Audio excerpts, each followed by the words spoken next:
السلام عليك يا أبا عبد الله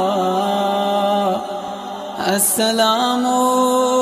عليك يا ابن رسول الله بسم اللہ الرحمن الرحیم۔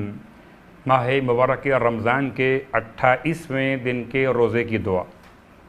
اللہم وفر حظی فیہ من النوافل واکرمنی فیہ باحضار المسائل وقرب فیہ وسیلتی الیک من بین الوسائل یا من لا یشغلہ الحاح الملحین۔ اس دعا کی تلاوت کا ثواب یہ کہ جس نے تلاوت کیا اس دعا کو گویا اس نے کسی بھوکے انسان کو کھانا کھلا دیا، پیاسے انسان کو سیراب کر دیا، اور اس شخص کی مانند جس نے ہر مومن اور مومنہ کو لباس فراہم کر دیا۔ 28ویں دن کے روزے کا ثواب اللہ کے رسول نے بیان فرمایا کہ اللہ تعالیٰ اس کے لیے بہشت جاوید میں نور کے 1,00,000 گھر بنائے گا، اور اللہ جنت ماوا میں چاندی کے 1,00,000 گھر عطا فرمائے گا، جنت نعیم میں خالص عنبر کے 1,00,000 گھر عطا کرے گا، جنت فردوس میں 1,00,000 شہر عطا کرے گا، اور ہر شہر میں 1,000 حجرے ہوں گے،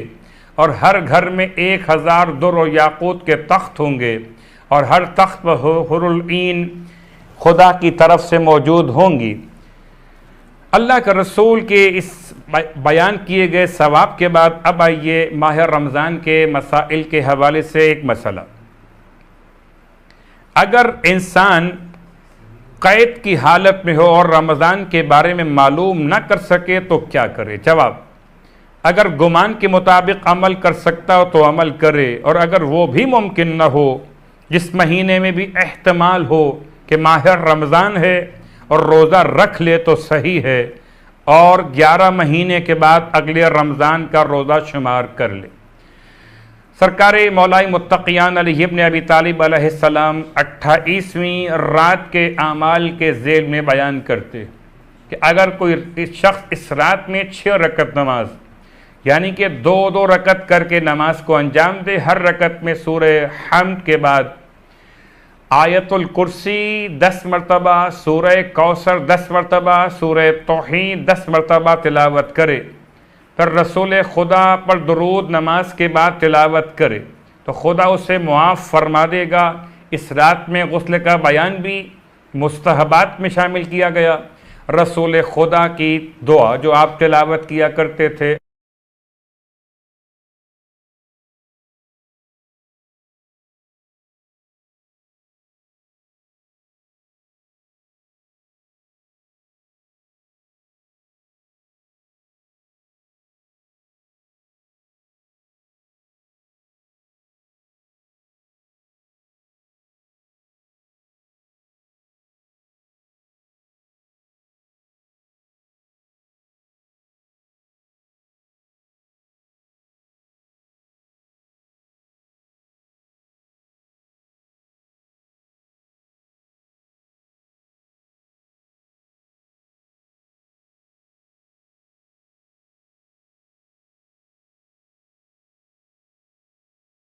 سورہ مدثر،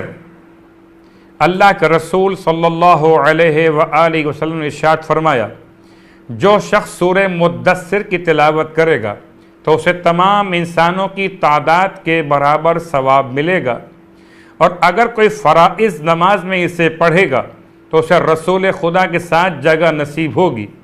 اور دنیا میں بدبختی اسے نہ چھو پائے گی۔ پروردگار سے التماس کہ خدا ہم کو ماہ مبارک رمضان کی دعا اور ماہ مبارک رمضان کے تلاوت قرآن کا شوق عطا فرمائے۔ والسلام علیکم ورحمۃ اللہ وبرکاتہ۔